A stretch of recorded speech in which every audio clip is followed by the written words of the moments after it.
J'aimerais vous raconter une histoire. Je prends ça, c'est mieux peut-être. Hein. J'aimerais vous raconter une histoire. On dit qu'il y avait un jour un funambule. Vous savez ce que c'est? Il y avait deux immenses chutes d'eau, genre chute du Niagara, et il y avait un fil de tendu entre ces deux chutes. Et cet homme, c'était son job, il marchait sur le fil pour aller d'une chute à l'autre. Et il dit aux gens, croyez que c'est possible? Et tous les gens, ouais, c'est sûr que tu vas arriver de l'autre côté. Et tous les gens l'encourageaient et tout. Et la foule était là, sûre qu'il allait le faire. Et puis à un moment, il se retourne vers la foule et il dit, apportez-moi une brouette. Il lui apporte une brouette. Et il dit, toi, monte dans la brouette. Et il dit, maintenant, je vais traverser avec la brouette et la personne dans la brouette. Vous croyez que c'est possible? Tous les gens, ouais. Et quand on lui amène la brouette, et il dit, toi, tu viens dans la brouette, la foule s'est tue. Parce qu'il fallait passer de ce qu'on déclarait de la bouche à vivre la chose. C'est pas ici. Mais souvent, alléluia, le Seigneur est bon, gloire à Dieu, oui, il peut le faire. Et puis il arrive un moment où on doit monter dans la brouette. Et c'est nous qui sommes désignés pour monter dans la brouette. Et là, on dit grand silence. J'aimerais parler du doute. Ce que nous déclarons de la bouche n'est pas toujours ce que nous engageons, ce que nous enclenchons dans nos vies. Alors, nous avons un homme célèbre de Dieu, Abraham, dans Genèse au chapitre 12. Dieu lui dit, quitte ton pays, quitte ta famille, va vers le pays que je te montrerai. Trop génial, le Seigneur lui donne son plan, la direction, il sait où il va. C'est le plan de Dieu, il doit aller là-bas. C'est sûr, Dieu lui a dit. Il ne peut pas douter. Sauf que quand il arrive dans le pays de Canaan, il y a une famine. Alors le gars, il se dit, mais Dieu me dit d'aller là, Dieu m'envoie là, et il y a une famine en Égypte. Donc il doit repartir. Il y a de quoi douter. Vous ne trouvez pas? Dieu te dit de faire quelque chose, Dieu te montre son plan, Dieu te montre sa volonté, et quand tu fais exactement ce que Dieu te dit, ça ne va pas. Il faut repartir en Égypte. Et après, quand il est en Égypte, encore un coup de doute. Il va voir sa femme et il dit, écoute, t'es ma sœur maintenant. Parce que Pharaon, il va dire que t'es belle, et si on lui dit que je suis ton mari, il va me tuer.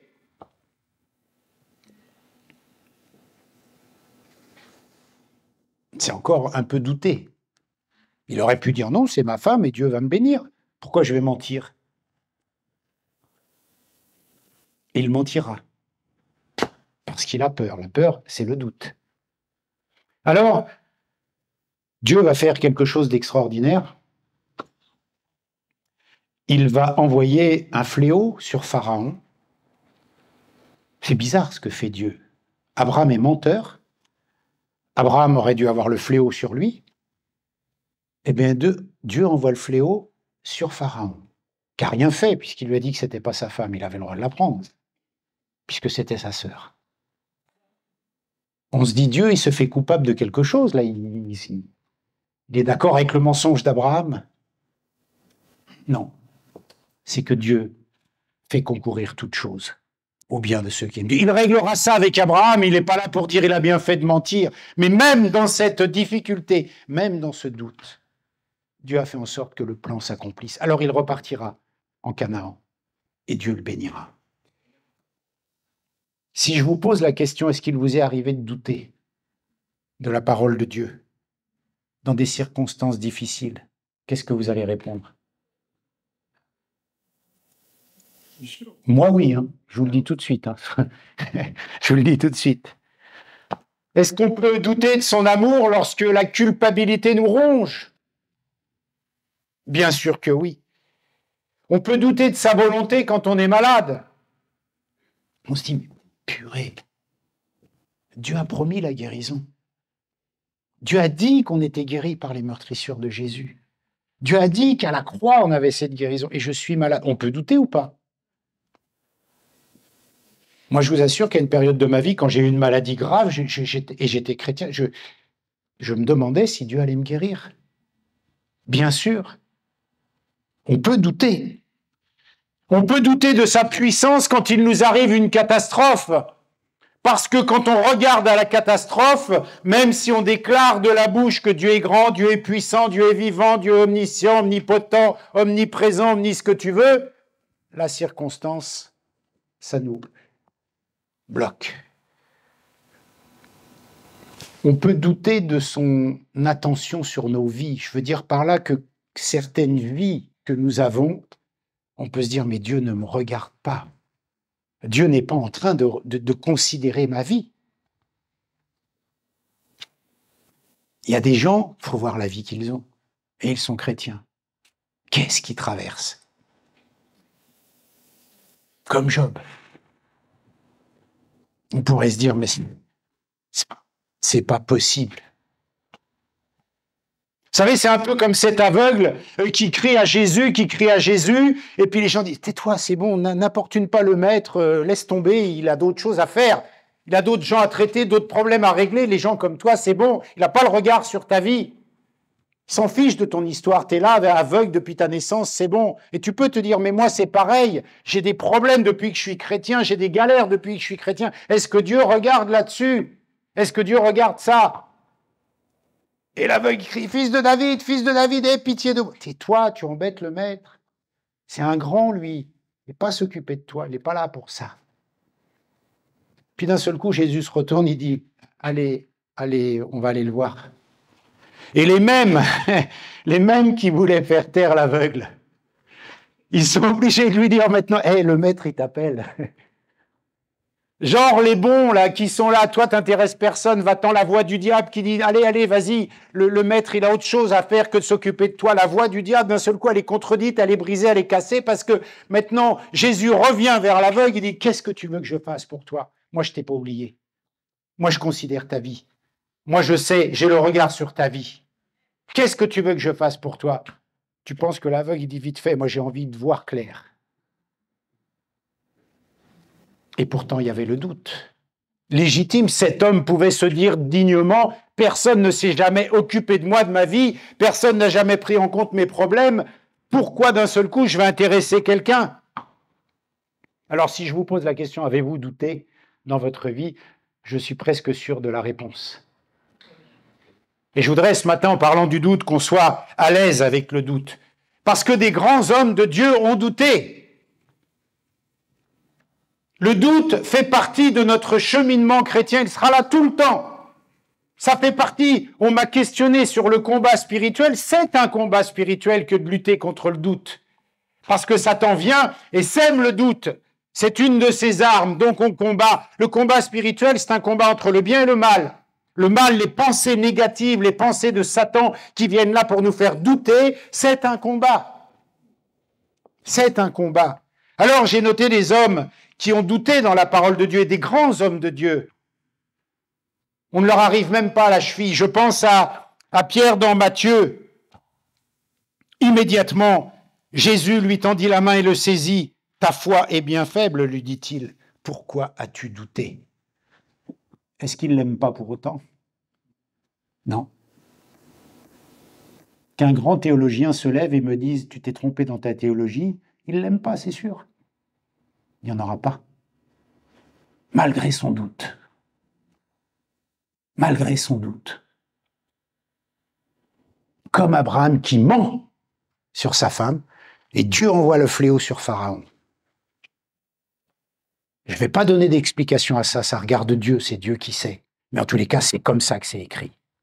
Quand Pierre doute, Jésus l'attrape, le relève et lui dit « Pourquoi as-tu douté ?» C'est pas un reproche puisqu'il va le prendre avec lui, sortir de l'eau, le remettre dans la barque.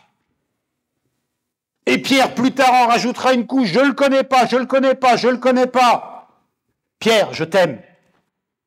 Malgré son doute. Donc si tu te sens pas bien avec ton doute, commence à te familiariser avec ça parce que je dis pas que Dieu est d'accord, je dis que ça fait partie du chemin et que ça doit pas nous terrasser, que ça doit pas nous abîmer, ça doit pas nous écraser. Ça fait partie de la construction. Ça fait partie du plan. Luc, chapitre 24, verset 38. « Pourquoi êtes-vous troublés ?» leur dit-il. « Pourquoi les doutes envahissent-ils votre cœur ?» On pourrait croire qu'il est en train de les... Si on prend ce verset, qu'on le tord un peu, « Ah, mon frère, ma sœur, tu doutes. Regarde, Jésus dit, pourquoi vous avez douté ?» Non, il ne leur dit pas ça comme ça. Même quand Dieu nous montre que nous doutons, il y a son amour à l'intérieur de cette remontrance. Parce qu'il va prendre en charge ce doute. Et il va transformer cela.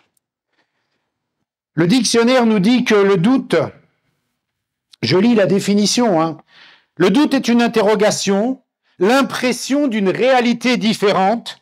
Il s'oppose à la certitude, notion de ce qui est sûr et de ce qui n'est pas discutable.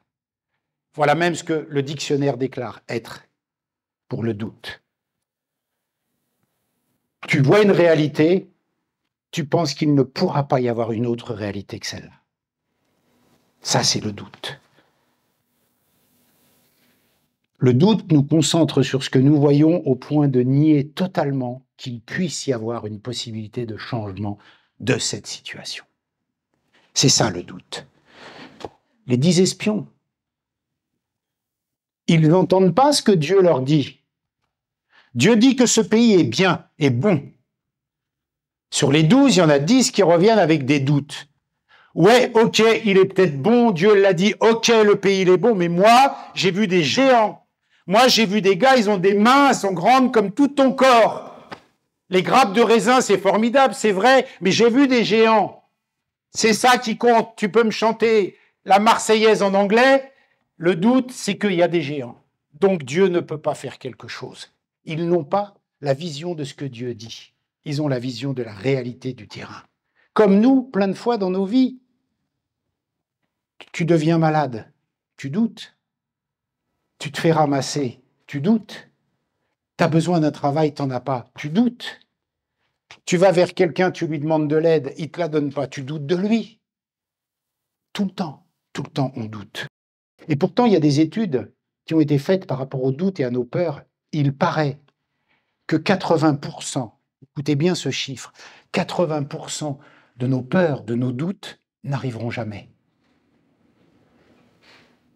Fais l'exercice avec moi. Essaie de te rappeler toutes les projections négatives sur une situation. Oh ça ne marchera pas. Oh là là, j'ai un grain de beauté, ça se trouve c'est un cancer. Oh là là, je vais prendre l'avion, il va s'écraser. Oh là là, je vais divorcer. Oh, je ne sais pas. Mais si tout ça était arrivé, mais on serait mort. Or, il y a très peu de choses de ça qui arrivent. Parce que 80% de nos doutes n'arrivent pas. 80% de nos peurs ne se matérialisent pas. Je crois que j'ai plus beaucoup de son dans le micro, c'est pas grave. Ce qu'il faut comprendre quand on réfléchit sur le doute, c'est que le doute, il est d'abord humain, il fait partie de nous. Donc c'est pas la peine, à mon avis, d'essayer de s'en séparer totalement, d'essayer d'être un robot qui vit hors de la norme du corps de l'être humain. Le doute, il est là. Et il a commencé en Genèse, chapitre 3, il va accompagner la créature tout au long de son chemin. Alors, il y a des bonnes âmes, des bonnes personnes qui disent « un bon chrétien ne doit jamais douter ». Vous en connaissez des gens comme ça? Tu doutes? Mais tu es dans le doute. Tu ne peux pas douter. Tu n'as pas le droit de douter. Dieu ne veut pas qu'on doute. Tu es rempli de doutes, tu n'es pas un bon chrétien. Balance-lui Abraham. Tu dis, hé, Abraham, Genèse 12, c'est quoi le doute? Hé, Pierre, dans la barque, révise ta théologie, mon frère, ma sœur. Révise ta théologie. Dans 2 Corinthiens, chapitre 4, Paul dit au verset 8 et 9, « Nous sommes pressés de toute manière, mais non réduits à l'extrémité. Dans la détresse, mais non dans le désespoir. Persécutés, mais non abandonnés. Abattus, mais non perdus. » Vous pensez bien que quand il dit abattu, c'est à mon avis dans le doute. Quand même, soyons raisonnables. Quand Paul dit « j'ai vu plusieurs fois la mort », on a cru qu'on allait mourir. Il est un peu dans le doute qu'il va continuer de vivre, non? Non? Ben alors, non? Vous doutez? Ah, je veux l'entendre. Non, Ah. Paul. Mais non, mais l'interaction avec son public. Je suis pas Jean-Baptiste, je prêche pas dans le désert. Il y a les pasteurs africains, ils veulent toujours des amen. Moi, j'en veux pas trop, mais un peu d'interaction, s'il vous plaît. Un peu quand même, un peu de chaleur, un peu de retour. Vous savez, quand Urgie, elle joue au piano, eh ben, elle dit, je m'entends pas, j'ai pas de retour. Ben, moi, c'est un peu pareil. Je m'entends pas, j'ai pas de retour. Amen. Espoir et survie. Ah. Paul nous autorise ici à avoir des doutes. Il valide cela. Mais il ne nous permet pas d'être vaincus. C'est la différence. Persécuté, mais non abandonné. Maintes fois j'ai été dans telle situation, maintes fois j'ai pris des coups de fouet, maintes fois j'ai souffert de la faim, mais, non perdu. Voilà ce que dit Paul. Alors il existe de nombreux types de doutes et réfléchissons à cela. Il y a le doute lorsqu'on doute de l'avenir. Ça s'appelle l'inquiétude. Je suis inquiet du lendemain. Je ne sais pas ce qui va se passer demain. Je suis inquiet de mon avenir. Il y a le doute lorsqu'on doute des autres personnes. Là, on appelle ça suspicion. Lui, je le sens pas, il est un peu bizarre. Bon, je le soupçonne d'être, je le suspecte d'être un peu tordu. Et il y a le doute lorsque nous doutons de nous-mêmes. On va appeler ça un sentiment d'infériorité. On se sent pas légitime, on se sent moins, on se sent petit, on se sent... ouais, on est inférieur, on doute de nous-mêmes. C'est une autre forme de doute. Et puis il y a le doute lorsque nous parlons des choses de Dieu. La Bible appelle ça l'incrédulité. C'est une autre forme de doute, ça s'appelle l'incrédulité. Mon frère, ma sœur, quand on ne croit pas ce que dit Dieu, on est des incrédules. Mais ça doit nous faire réfléchir quand même. Lorsqu'on ne croit pas ce que Dieu dit, on est des incrédules. Oh, tonton, quand tu ne crois pas ce que Dieu dit, tu es un incrédule. Eh ouais. Mais Jacques nous dit, chapitre 1er, verset 6 de Jacques, « Si quelqu'un doute, il est comme une vague agitée de part et d'autre. Il est instable dans toutes ses voies. » Alors comment on arrive à ça? Parce qu'il y en a qui disent qu'on peut douter, enfin la Bible nous montre des exemples de gens qui doutent, et puis Jacques, boum! Il faut comprendre le doute. Il faut avancer dans le doute, comprendre le doute. Alors, on peut voir les causes et les raisons du doute. Parce que dans l'art de la guerre, il faut bien connaître son ennemi. Ouais, mais je ne voulais pas le dire, parce qu'on va dire que je fais des choses ésotériques ou que je fais des philosophies orientales. Mais dans l'art de la guerre, il nous est dit de bien connaître son ennemi, de bien connaître celui qu'on combat. Bien connaître le doute, c'est une façon de le combattre. D'où il vient, qui il est, pourquoi, quand est-ce qu'il arrive, comment. Comment on peut s'en passer, ce que dit Dieu de ça, comment il faut faire. C'est important, les comment. Alors, les raisons et les causes du doute, moi j'en ai listé quelques-unes. D'abord, je dirais que c'est une construction trop fragile, une fausse vision de Dieu, pas assez vers ses ressources. On a une mauvaise construction de Dieu, on a une construction avec Dieu trop fragile, on n'a pas de base solide avec Dieu. Et quand on n'a pas ça, quand on n'a pas les versets ressources, eh bien, le socle, les fondations ne sont pas bonnes. On n'a pas la connaissance suffisante de Dieu qui nous tienne solidement attachés. À qui il est, ce qu'il fait, pourquoi il le fait, quand il le fait, comment il le fait, dans quelles circonstances. Et que surviennent des épreuves, que surviennent des questions puissantes auxquelles on ne peut pas répondre, eh bien le doute arrive vis-à-vis de Dieu, vis-à-vis de sa volonté, vis-à-vis de son amour. Le doute arrive aussi quand on est trop concentré sur le maintenant, sur ce qui se passe là, sur le tout de suite, et qu'on ne permet pas à l'avenir, au lendemain d'exister, qu'on ne permet pas à Dieu de laisser agir. Le doute vient quand il y a des circonstances trop difficiles. Le doute vient parce que c'est dans notre nature, mais il vient aussi à cause des circonstances que nous vivons. Les circonstances de nos vies fabriquent le doute. Et C'est la première raison pour laquelle les chrétiens doutent de Dieu, c'est à cause des circonstances qu'ils traversent. À cause des circonstances qu'ils traversent, ou quand nos prières sont sans réponse. Matthieu, chapitre 4, verset 35, la tempête se lève. Les disciples réveillent Jésus et lui disent, « Jésus, ça te fait rien qu'on soit en train de se noyer? Toi, tu dors, on va mourir. Ça te fait rien. » Ils doutent que Jésus soit intéressé par la situation parce que les circonstances sont qu'il y a une tempête. Les circonstances immédiates, premières, celles que nous vivons, fabriquent le doute. C'est dans notre nature et il y a les circonstances qui sont là. Certains de nous traversent des épreuves et se disent « Est-ce que ça va s'améliorer, Seigneur? Est-ce que ça va s'améliorer? Est-ce que ma situation va changer? » Ça arrive aux autres, mais ça n'arrive pas à moi. Le doute se fabrique quand on est trop dépendant aussi émotionnellement des critiques des autres. Parce que ce doute-là en vient à nous faire douter de nous-mêmes. Il y a des personnes qui nous défient, ça nous fait douter. Il y a des personnes qui ridiculisent nos croyances, ça nous fait douter.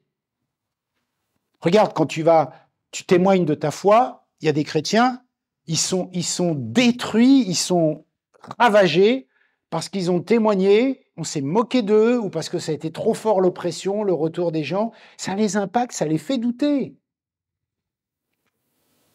De vouloir trop ressembler, s'attacher aux valeurs du monde, ça fait douter. Voilà des raisons de douter. Voilà des raisons de douter. Et ça fabrique le doute en nous. Vous voyez la parole de Dieu, Lamentation de Jérémie, chapitre 3, verset 14. Tout le monde rit de moi. Tout le monde rit de moi. Tous les jours, on me ridiculise. Il y a des gens qui vivent ça. Il y a des gens qui vivent ça. Et Lamentation, c'est Jérémie. À ce que je sache, il était un peu avec Dieu. Et il vit ça. On a le psaume 35, verset 15, chapitre 17. Quand je viens à tomber tout joyeux, ils s'attroupent. Oui, des gens violents s'attroupent contre moi, venant à l'improviste me déchirer sans cesse. Avec des hypocrites, des moqueurs, des parasites, ils sont prêts à me mordre. Seigneur, jusqu'à quand pourras-tu voir cela? David dit, mes larmes sont ma nourriture jour et nuit, pendant qu'on me dit sans cesse, où est ton Dieu? Psaume 42, verset 3. Où est ton Dieu, Seigneur? Qu'est-ce que tu fais? Où es-tu? Ça, ce sont des réalités. Les critiques peuvent nous faire douter et nous en sommes abreuvés. Parce qu'aujourd'hui, on a un monde qui veut nous orienter d'une façon. Et si on n'est pas dans la façon, si on n'est pas dans le move, on va douter. Alors comment s'en sortir de tout ça? Le diable nous influence. Quand Jésus est dans le désert, Matthieu chapitre 4, le diable vient, commence à raconter à Jésus des histoires, des salades. Et si t'es Dieu, et si ça, et si ça, et si ça. Le doute, le doute, le doute. Et pourtant le doute, ce sera un compagnon du début de notre conversion jusqu'à notre mort.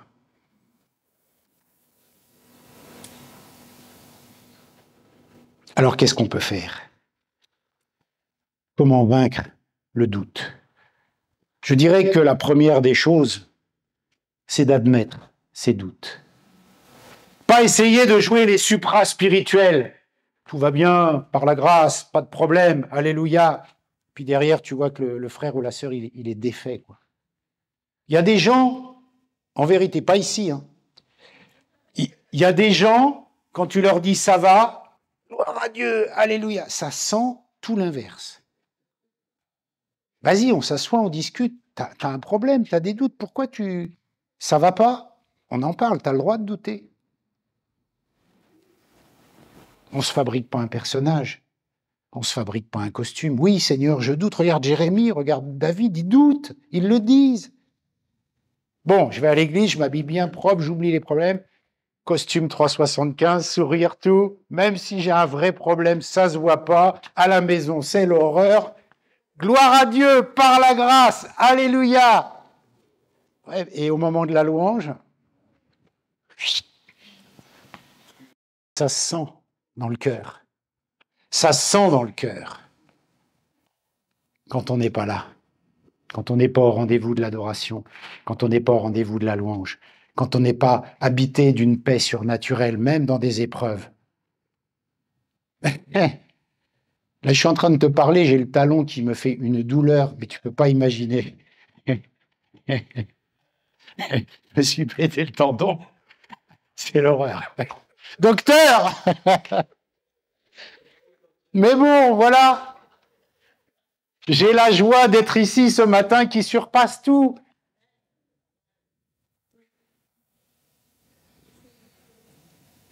Je ne vais pas te la jouer déprime. Je pourrais. Il y en a, ouais. Admettons nos doutes et nos combats. Qu'est-ce que fait Jean-Baptiste quand il envoie ses gars aller voir Jésus? Qu'est-ce qu'il fait? Il dit, t'es vraiment celui qui devait venir, celui qu'on attend? T'es sérieux là, t'es sûr? Pourtant, ils se connaissent bien. Dès bébés, ils parlaient en télépathie dans les ventres interposés de leur mère. Mais oui. Quand Marie va voir la maman de Jean-Baptiste, elle tressaille à l'intérieur d'elle. C'est genre télépathie, transmission entre eux. Ils se connaissent les deux, Jésus et Jean-Baptiste. Ils se connaissent bien. Des bébés, avant qu'ils naissent sur terre, ils savaient qui était l'un, qui était l'autre, et l'Esprit de Dieu les remuait dans le ventre de leur mère. Ils se connaissent profondément. Et pourtant, ils se demandent. Va lui demander si c'est bien celui qu'on attendait. Il a douté, Jean-Baptiste. Est-ce que Dieu l'a ruiné? Est-ce que Dieu l'a critiqué? Non. Il a admis ses doutes. Et je crois que la première bonne démarche vis-à-vis du doute, c'est ça. Mon frère, ma sœur, si tu as des doutes ce matin, admets-les. Cherche pas à les cacher. Tu as le droit d'aller devant Dieu et dire ça, je ne crois pas que tu vas le faire. C'est écrit, c'est vrai, mais j'y arrive pas. C'est trop dur. C'est trop compliqué, je ne peux pas comprendre. C'est trop dur. Il faut une révélation surnaturelle, il faut que l'Esprit vienne et t'explique d'une autre façon qu'avec ton intelligence. Dernièrement, j'ai appelé des gens, et franchement, heureusement que je suis converti, parce que je crois que si j'étais l'ancien Éric, ça serait... Ils m'ont fait un mal, mais terrible. Je les ai appelés, je doutais vraiment de pouvoir faire quelque chose. Je leur ai juste demandé des explications. Les explications, c'est moite-moite, ça ne m'a pas convaincu. Mais Dieu me donne une paix, parce que lui, de façon surnaturelle, de façon divine, met à un autre niveau ces choses-là. Dieu permet. Je doute des gens, je doute de moi, je doute des circonstances, je doute de tout, mais j'ai dit à Dieu, je n'y crois pas. Mais Dieu fait en sorte que les choses se produisent, parce que c'est lui qui fabrique. On n'a pas une compréhension avec l'intelligence. Il y a quelque chose qui te fait accepter, tu ne sais pas pourquoi, tu ne sais pas comment, tu ne sais pas, c'est Dieu qui fait ça. Mais il faut confesser à Dieu ses doutes. Seigneur, je ne crois pas que tu vas y arriver. Je ne crois pas que c'est possible. Tu m'aurais dit, moi, Éric Mercantia, je vais passer 3 heures en tête-à-tête avec un président de la République. J'aurais douté. Tu lis dans la Bible, il incline le cœur des rois, tu te dis ça c'est dans la Bible, mais jamais nous on va aller parler à des présidents de la République, jamais il va se passer des... Dieu le fait, parce que c'est d'un autre niveau, c'est une autre circonstance, et tous tes doutes suivent le même chemin, tu peux les confesser à Dieu, dire que tu n'y crois pas, que tu as peur, que ça ne va pas se réaliser, que c'est Dieu qui fabrique la possibilité de... C'est lui qui fabrique ça, c'est pas nous. Et donc, il ne faut pas jouer les supra-spirituels et aller dire « Ah, moi, je doute jamais, je suis dans la paix. » Mais tu pues la peur, quoi. Tu n'es pas dans la paix. Pardonnez-moi. Mais il y a des gens, c'est exaspérant. On voit bien qu'ils ne sont pas dans la paix et ils sont là « Moi, je suis dans la paix. » Mais non, mais arrête, ça se voit trop, quoi. Dis-le, on est ensemble, il n'y a pas de jugement, il n'y a pas de difficulté. Je pense que c'est important d'être vrai. Même dans notre foi, même à l'église. Mon frère, ma sœur, ça va pas, oui, ça va pas. J'arrive pas à croire que Dieu puisse faire. Je te comprends et j'aimerais pas traverser ce que tu traverses, mais écoute, on essaye, on prie, on verra bien. Et puis Dieu produit le miracle qu'on ne peut pas comprendre. Dieu produit la chose. Alors, il faut admettre ses doutes, ses combats. J'ai pris des exemples dans la Bible, j'ai rien inventé. Regardez Thomas. Il dit, hé les gars, vous me la ferez pas celle-là, Jésus ressuscité. Niet, j'y crois pas une seconde. Mais si, je t'assure, on l'a vu, mais si. Moi, tant qu'il vient pas, qu'il met pas, je mets pas les doigts dans ses trous et tout, non. Ok, il est honnête, ou pas. Il dit, moi, j'y crois pas à votre histoire. J'y crois pas à votre résurrection, j'y crois pas à vos salades. Jésus vient, il lui dit, Thomas. Voilà. Est-ce que Jésus l'a critiqué? Est-ce que Jésus l'a banni? Est-ce que Jésus lui a fait du mal? Est-ce que le feu du ciel s'est abattu sur lui et l'a brûlé vif là? Non. Jésus lui a dit, mets tes doigts, mets tes mains. Et Thomas a pu avancer, a pu vivre son expérience à son niveau. Vous lirez ça dans Jean, chapitre 20, versets 19 à 29, parce que le temps tourne, je ne vais pas vous lire tout le chapitre.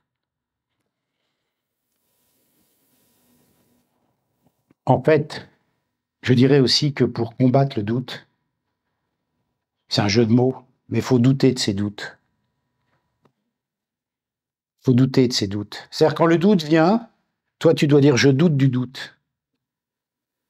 Et quand on doute de ses doutes, c'est une stratégie pour ne pas croire tout ce qu'ils veulent nous infuser dans la tête, les démons, tout ce que le diable veut nous mettre en tête, toutes les pensées toxiques, toutes les pensées négatives.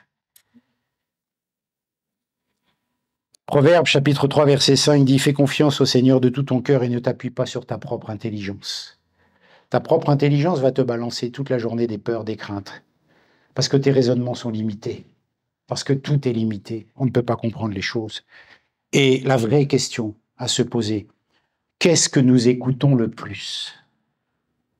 La parole de Dieu ou nos pensées? Mon frère, ma sœur, si c'est tes pensées, tu as le droit de le dire. Mais c'est juste qu'ensemble, il faut qu'on chemine pour que la proportion s'inverse et que tu écoutes le plus possible la parole de Dieu et que tu écoutes de moins en moins tes pensées. C'est un travail, c'est un cheminement. Ça ne se fait pas du jour au lendemain. Ça commence avec la nouvelle naissance. Le jour où on rencontre Jésus-Christ, le renouvellement de notre intelligence, c'est-à-dire qu'on accepte de mettre dans notre tête de nouveaux modes de raisonnement. Les grands ultra-spirituels appelleront ça les pensées du royaume, les vérités du royaume, avoir l'état d'esprit du royaume, raisonner avec les règles du royaume. Voilà ce que Dieu nous demande. Qu'écoutons-nous le plus? Nos sentiments, je ne me sens pas aimé, personne ne m'aime. Ok, ça c'est tes pensées, tu as le droit de le penser. Il y a des faits dans ta vie qui font que c'est vrai. Maintenant, la parole dit que Dieu t'aime. Qu'est-ce qu'on fait avec ça? Qu'est-ce qu'on fait? Monsieur le formateur, on fait quoi avec cette pensée-là? J'ai mes pensées qui me disent que je suis inférieur, que personne ne m'aime, que je suis pas beau, que je suis vilain, que j'ai pas de chance. Et Dieu, la parole de Dieu dit « je t'aime ». Qu'est-ce qu'on fait avec ça?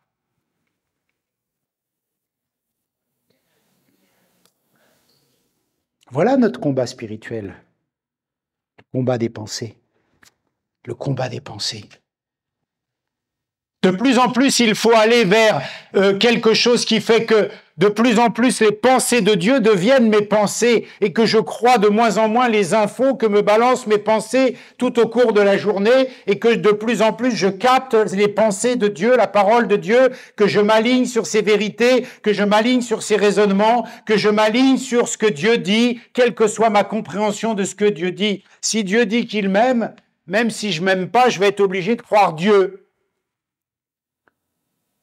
Et ça s'apprend, ça se travaille, ça s'appelle le chemin du disciple, ça s'appelle grandir spirituellement, ça s'appelle naître de nouveau, ça s'appelle se réunir dans la communion fraternelle et avoir des ressources en commun pour grandir dans cette direction, pour avancer dans ce chemin-là. Il n'y a qu'un moyen de vaincre nos doutes, nos pensées, c'est de les remplacer par la parole de Dieu. Et c'est difficile. Celui qui te dit, moi, pas de problème, Dieu l'a dit, je le fais, toutes mes pensées, c'est la... Non, non. Mais c'est ce que Dieu veut. Et petit à petit, ce chemin-là va se faire dans nos vies. Ce chemin-là va se faire dans nos vies. Le doute a des effets terribles. Regarde, tu marches dans un chemin. Par exemple, tu dis, je vais là-bas. Tu marches dans un chemin, puis d'un seul coup, tu n'es pas sûr. T'es pas sûr. Qu'est-ce que tu fais? 100%, tu t'arrêtes déjà. Tu dis, attends, je m'arrête 2 secondes, c'est plutôt par là. Ça y est, le doute t'a mis à l'arrêt. Le doute t'a stoppé. Où tu vas? Je vais là-bas. Tu es sûr du chemin? Ah, tu as peut-être raison. C'est peut-être par là, c'est peut-être par là. Attends. Tu vois, tu n'avances plus. Le doute produit cela. Dans une dynamique chrétienne, dans une vie spirituelle, dans une croissance, dans un élan, dans du zèle.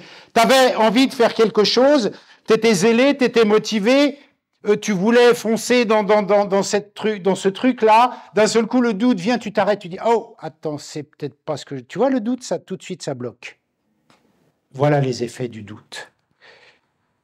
Le doute, ça rend dépressif. Ça rend complotiste. Une fois, on rigolait, il y a un gars, il dit « Toute la Terre est contre moi, moi je viens d'une autre planète, ils sont tous, il y a des mouvements, il y a des machins. » Le mec, il doute de tout. Ça rend complotiste, le doute. Tu sais, il y a des gens comme ça, ils doutent de tout. Tu leur dis bonjour, oh, bonjour, ça vient d'une autre planète, le délire complet. Complotiste. Vous avez jamais remarqué que les gens complotistes, c'est comme ça? Il peut y avoir des complots. La Bible nous dit qu'il y a des stratégies diaboliques, c'est vrai. Mais le doute à l'extrême, ça rend fou les gens. Il y a un moment, tu sais même plus qui tu es. Est-ce que je suis bien moi-même? C'est terrible. Le doute, ça fait que tu suis le scénario du diable, la proposition du diable, plutôt que la voie de Dieu. Le doute, c'est que le diable te propose un chemin et tu le suis. Dieu a-t-il réellement dit qu'il ne fallait pas manger? Ah ouais, tiens, je m'arrête là, j'y vais plutôt voir si c'est vrai ou pas.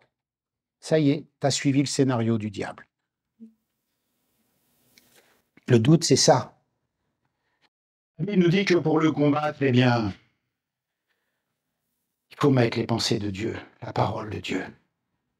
Les pensées de Dieu, c'est pas que Dieu te téléporte des pensées non-stop et que tu vives par l'esprit all night long ou all day long, ce que tu veux. C'est simplement que, qu'est-ce que dit la parole de ça? Et j'adopte ce que dit la parole de ça. Je me sens inférieur, qu'est-ce que dit la parole de ça? Je suis une créature si merveilleuse, ok. Elle n'a pas dit que j'étais parfaite, elle n'a pas dit que je ne ferais pas de bêtises, elle n'a pas dit que j'avais pas de défauts, mais elle a dit que Dieu m'aimait, que j'étais une créature merveilleuse. Allons-y avec ça, ça me va plutôt. Pourquoi penser qu'on est des minables? Pourquoi penser qu'on est inférieur aux autres? Qui a dit ça, sinon le diable? Qui a dit ça? Nous sommes faits à l'image de Dieu. Ça ne veut pas dire qu'on est Dieu. Mais quand même, de là à dire on est moins que rien, on vaut rien et tout, c'est bien le doute, ça. Le doute de notre identité, de nos pensées, de qui nous sommes. La Bible nous encourage aussi par rapport à ça à avancer dans ce sens-là avec le petit niveau de foi que nous croyons avoir. J'ai déjà dit en son temps que des gens disent augmente-nous la foi, améliore notre foi, fait grandir notre foi. Dieu nous a donné une provision de foi suffisante. Suffisante pour ce qu'on a à faire. Suffisante pour croire ce qu'on a à croire. Suffisante pour la mission qu'on a à accomplir. Suffisante pour avoir une bonne image de nous. Suffisante pour faire la volonté de Dieu. Moi, je suis un petit chrétien, j'ai pas de foi, j'ai pas de grand, t'as rien du tout, t'as rien compris, change cette pensée-là. Dieu dit que la foi que t'as, elle est suffisante pour ce que t'as à faire. Dieu dit que la foi que tu as, c'est celle qu'il t'a donnée, lui. Est-ce qu'il s'est trompé? Tonton, il s'est trompé ou pas? Alors, qu'est-ce que t'attends pour enlever les montagnes, guérir les malades, parler aux arbres et qu'ils sèchent instantanément? Alors, Non, mais voilà les choses. On dit, moi, j'ai pas une grande foi, moi, je peux pas ci, moi, je peux pas ça, moi, c'est pas ci. T'as ce que t'as, parce que Dieu, dans le calcul qu'il a fait pour toi, il s'est pas trompé. Il s'est pas trompé. T'as juste à faire fructifier ce qu'il t'a donné. T'as juste à faire grandir ce qu'il a mis en toi. T'as juste à cultiver, à choyer, à chérir ce que Dieu t'a donné. De quoi tu doutes ce matin?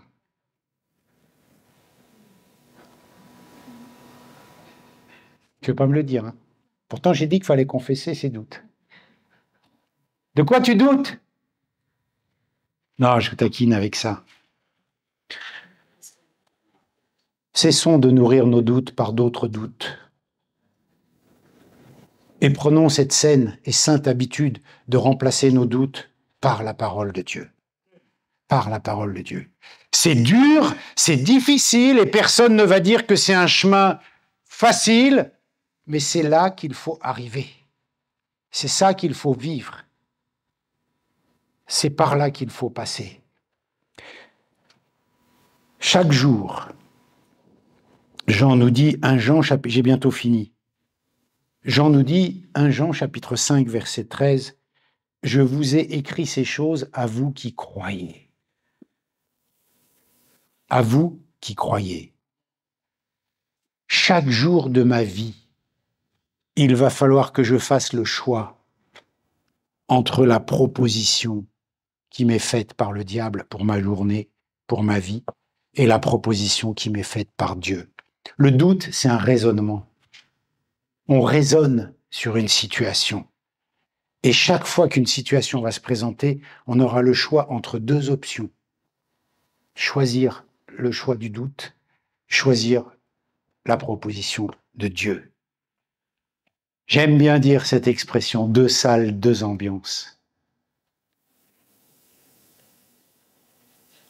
Tu peux vivre la journée que Dieu a préparée en suivant son scénario, et tu peux commencer la journée suivant le scénario que le diable te propose, et vivre une journée pourrie. Tu peux suivre la volonté de Dieu, le scénario qu'il te propose, et vivre une journée pourrie aussi. Mais dans cette journée pourrie, Dieu a dit quelque chose, Dieu va dire quelque chose. Dieu va sortir quelque chose de ça. Alors on choisit l'ambiance qu'on veut vivre. Vous savez, c'est comme des fois, je ne sais pas, quand vous allez au resto, quand les mariages. Alors, vous voulez plutôt une ambiance comme ça ou alors quelque chose d'un peu plus feutré? Tu choisis ton ambiance, tu vois?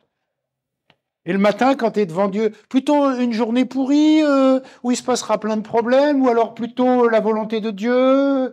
Qu'est-ce que tu veux? Plutôt zen, plutôt speed, plutôt sportif, plutôt... Vous voyez, choisir un peu les ambiances. Eh bien, Dieu nous fait ce choix.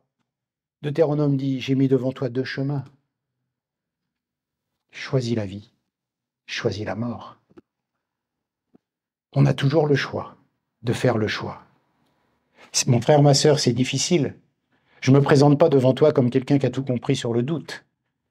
Je ne fais que répéter ce que la parole de Dieu dit. Qu'est-ce qu'a transformé Thomas le croyant? C'est une rencontre avec Jésus-Christ. Et quand on a des doutes, c'est la rencontre, c'est la proposition de Dieu, c'est le contact du Saint-Esprit qui nous fera avancer sur ce chemin. Présentons nos doutes à Dieu, reconnaissons les doutes que nous avons. Et cela, ça a été suffisant. Celui qui dit à Jésus, je crois, franchement je crois, mais viens au secours de ma faible foi, j'y arrive pas. Il a des doutes, non? Il a des doutes. Qu'est-ce que lui dit Jésus? Il valide. Il valide. Romains chapitre 10, verset 17, ce sera ma conclusion, dit la foi vient de ce qu'on entend, et ce qu'on entend vient de la parole de Christ, de Dieu. Le message que j'entends, c'est celui que je me répète. Si je me répète la parole de Dieu, ça sera le message que j'entends. Je lis la parole, je me la répète, et c'est ça le message que j'entends. Si je ne mets pas la parole en action, en application, le message que j'entendrai, ce sera mes doutes. Et la Bible dit que ça vient de la parole de Christ. La foi vient de ce que l'on entend. Et ce que l'on entend vient de la parole de Christ. Ça veut dire que quand j'ai un doute, si à moi-même je me parle la parole de Dieu, je vais entendre la parole de Christ, et cette parole de Christ va produire un effet en moi pour alimenter ma foi, et ma foi qui sera alimentée va générer la victoire sur la situation. Amen. Voilà ce qui va se passer. Exhortons-nous, ne soyons pas, quand quelqu'un a un doute, ne le brisons pas. Vous savez, dans les assemblées, des fois, quand quelqu'un doute, il préfère le cacher parce qu'il se fait tellement laminer s'il a des doutes qu'il préfère ne pas le dire. On n'est pas là pour afficher des costumes. On n'est pas là pour afficher du supra-spirituel que nous ne sommes pas, parce que si nous l'étions, ça se verrait et ça se saurait. Vous voyez ? Nous sommes simplement là pour dire, Seigneur, ok, on a nos doutes, mais on a aussi ta parole qui nous dit ce qu'il faut faire et on veut appliquer ça dans nos vies pour que nos vies changent, pour que nos vies soient transformées, pour que le message de l'Évangile pénètre nos cœurs, mais aussi qu'on soit pertinent pour aller le dire à d'autres gens. Parce que quand on dit aux gens des choses, eh bien, il faut quand même qu'on soit un peu aligné sur les choses qu'on dit aux gens.